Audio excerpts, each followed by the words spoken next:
magbabayad tayo ng hospital bills na napakalaki dahil hindi natin nalagaan yung health natin. Realize ko lang na mas mura pa yung papalakas ng katawan, at the same time yung pag-workout natin, yung simpleng paglalakad na ganito, kaysa dun sa magbabayad tayo ng hospital bills na napakalaki dahil hindi natin nalagaan yung health natin.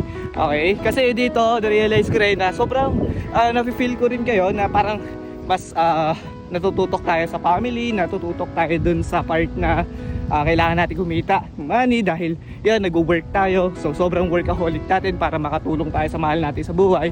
Pero yung dumating din ako sa point na hindi ko na naaayos yung tulog ko, hindi ko na naaayos yung health ko, hindi ko na naaayos yung pagkain ko kasi nakatutok talaga ako sa work. And then dumating sa point na yung malaki yung babayaran mo natin sa hospital bills.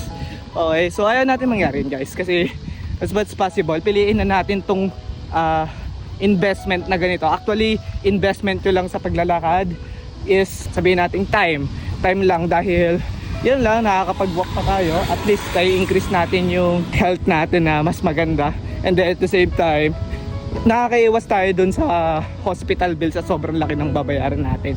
Okay, simpleng walk, at least simulan nyo muna kung if you're sedentary, just walk lang at least 2k steps per day hanggang sa mag-compound yung interest 1% every day, every single day. So yan, malaking bagay yan sa susunod na mga months and then years.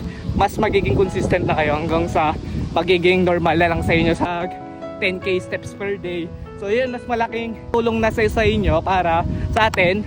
Okay, sasama ko na rin yung sarili ko kasi malaking tulong na rin sa akin kasi ayaw natin dumating sa point na halos 50k above yung babayaran natin sa hospital bills dahil lang sa hindi natin napangalagaan yung sarili natin.